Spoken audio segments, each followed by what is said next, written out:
So what does it mean for a machine to be athletic?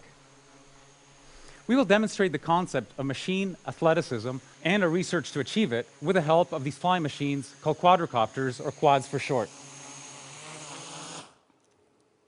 Quads have been around for a long time. The reason that they're so popular these days is because they're mechanically simple. By controlling the speeds of these four propellers, these machines can roll, pitch, yaw, and accelerate along their common orientation. On board are also a battery, a computer, various sensors, and wireless radios. Quads are extremely agile, but this agility comes at a cost. They are inherently unstable, and they need some form of automatic feedback control in order to be able to fly.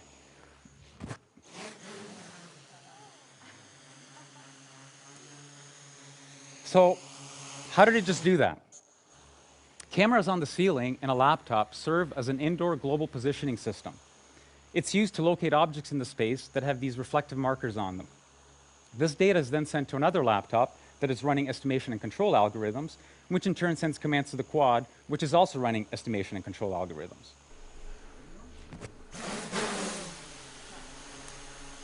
The bulk of our research is algorithms. It's the magic that brings these machines to life. So how does one design the algorithms that create a machine athlete? We use something broadly called model-based design. We first capture the physics with a mathematical model of how the machines behave. We then use a branch of mathematics called control theory to analyze these models and also to synthesize algorithms for controlling them. For example, that's how we can make the quad hover. We first capture the dynamics with a set of differential equations. We then manipulate these equations with the help of control theory to create algorithms that stabilize the quad. Let me demonstrate the strength of this approach. Suppose that we want this quad to not only hover, but to also balance this pole. With a little bit of practice, it's pretty straightforward for a human being to do this, although we do have the advantage of having 2 feet on the ground and the use of our very versatile hands. It becomes a little bit more difficult when I only have 1 foot on the ground and when I don't use my hands. Notice how this pole has a reflective marker on top, which means that it can be located in the space.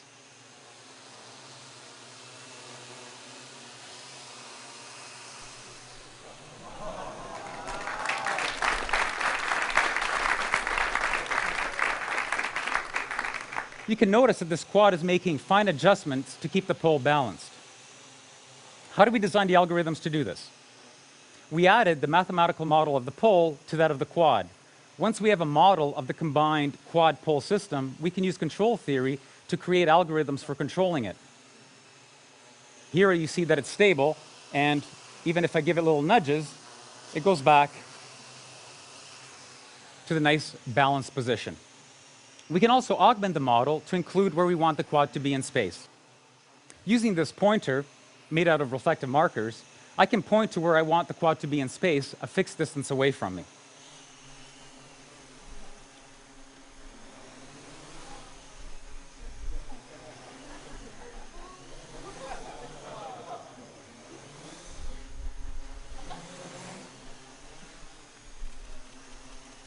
The key to these acrobatic maneuvers is algorithms, designed with the help of mathematical models and control theory. Let's tell the quad to come back here and let the pole drop, and I will next demonstrate the importance of understanding physical models and the workings of the physical world.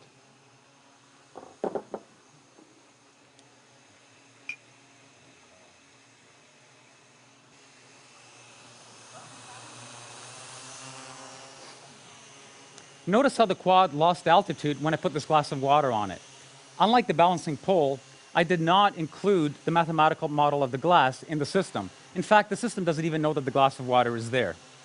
Like before, I can use the pointer to tell the quad where I want to be in space.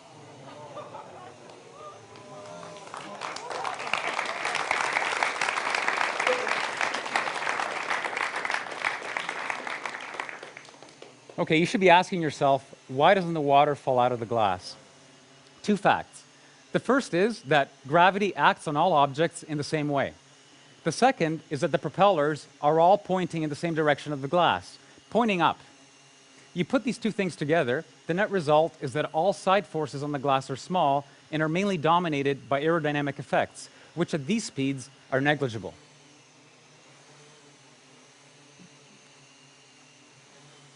And that's why you don't need to model the glass. It naturally doesn't spill, no matter what the quad does.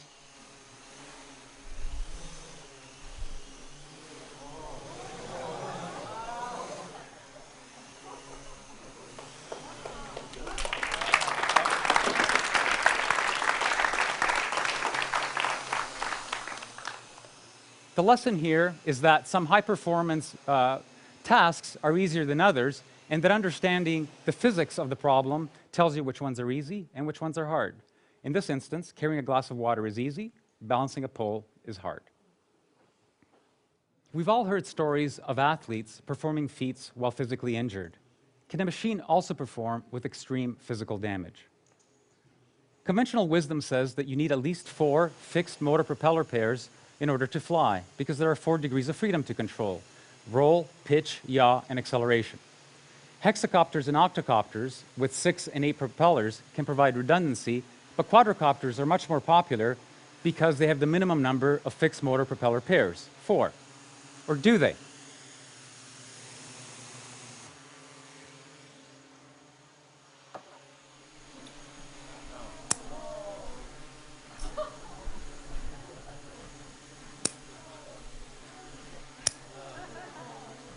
If we analyze the mathematical model of this machine with only 2 working propellers, we discover that there's an unconventional way to fly it.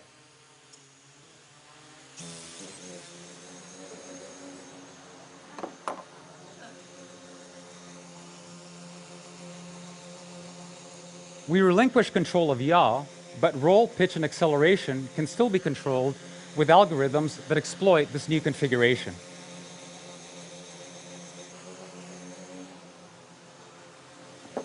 Mathematical models tell us exactly when and why this is possible. In this instance, this knowledge allows us to design novel machine architectures or to design clever algorithms that gracefully handle damage, just like human athletes do, instead of building machines with redundancy. We can't help but hold our breath when we watch a diver somersaulting into the water, or when a vaulter is twisting in the air, the ground fast approaching. Will the diver be able to pull off a rip entry? Will the vaulter stick the landing?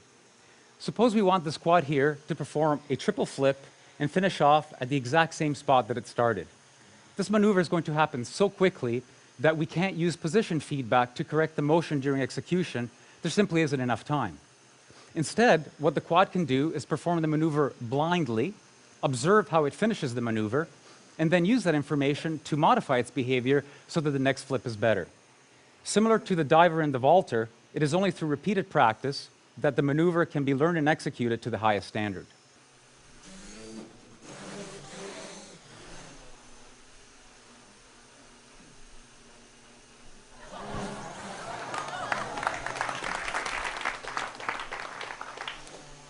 Striking a moving ball is a necessary skill in many sports. How do we make a machine do what an athlete does seemingly without effort?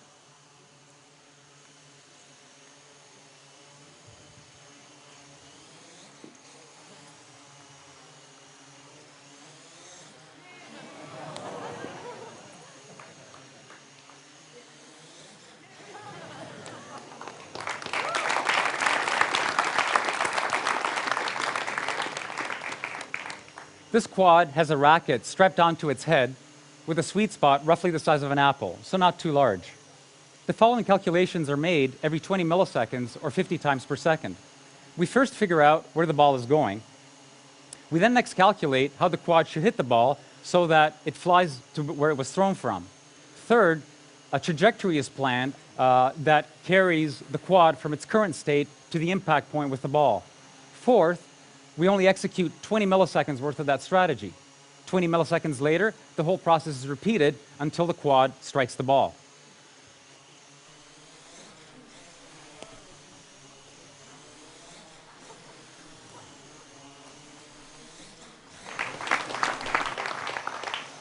Machines can not only perform dynamic maneuvers on their own, they can do it collectively. These 3 quads are cooperatively carrying a Skynet.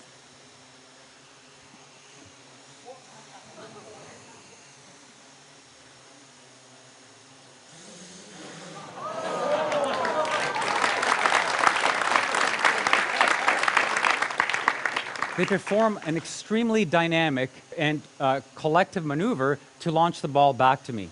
Notice that at full extension, these quads are vertical.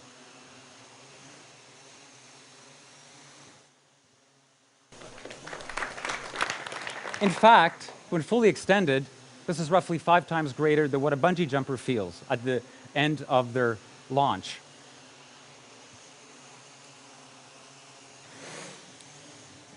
The algorithms to do this are very similar to what the single quad used to hit the ball back to me. Mathematical models are used to continuously replan a cooperative strategy 50 times per second. Everything we have seen so far has been about the machines and their capabilities. What happens when we couple this machine athleticism with that of a human being? What I have in front of me is a commercial gesture sensor, mainly used in gaming. It can recognize what my various body parts are doing in real time. Similar to the pointer that I used earlier, we can use this as inputs to the system. We now have a natural way of interacting with the raw athleticism of these quads with my gestures.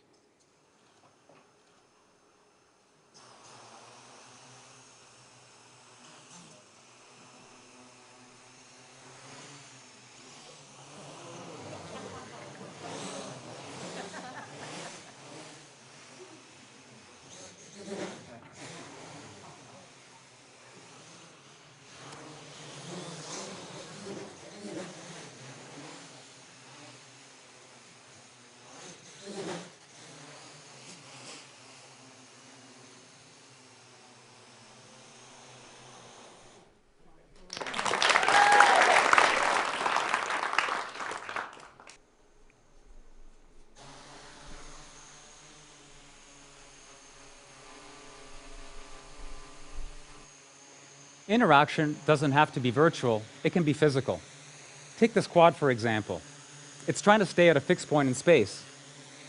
If I try to move it out of the way, it fights me and moves back to where it wants to be. We can change this behavior, however. We can use mathematical models to estimate the force that I'm applying to the quad. Once we know this force, we can also change the laws of physics, as far as the quad is concerned, of course.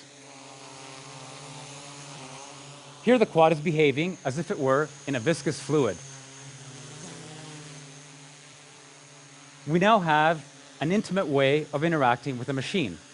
I will use this new capability to position this camera-carrying quad to the appropriate location for filming the remainder of this demonstration.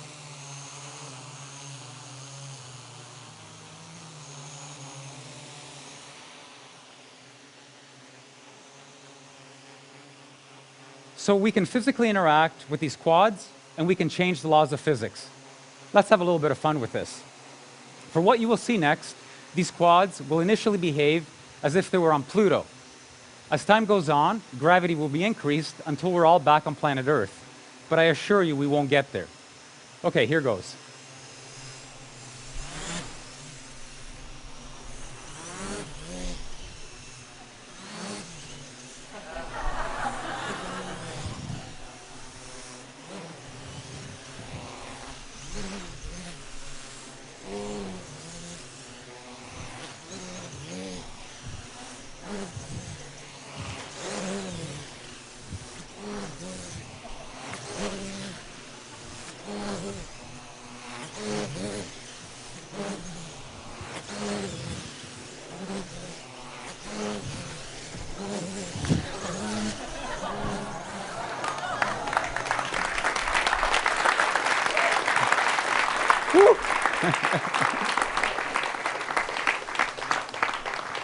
You're all thinking now, these guys are having way too much fun. And you're probably also asking yourself, why exactly are they building machine athletes? Some conjecture that the role of play in the animal kingdom is to hone skills and develop capabilities. Others think that it has more of a social role, that it's used to bind the group. Similarly, we use the analogy of sports and athleticism to create new algorithms for machines, to push them to their limits. What impact will this breed of machine have on our way of life? Like all our past creations and innovations, they may be used to improve the human condition, or they may be misused and abused. This is not a technical choice we are faced with, it's a social one. Let's make the right choice, the choice that brings out the best in the future of machines, just like athleticism and sports, can bring out the best in us. Let me introduce you to the wizards behind the green curtain. They're the current members of the Fly Machina research team.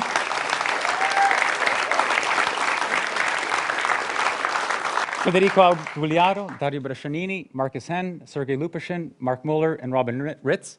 Look out for them. They're destined for great things. Thank you.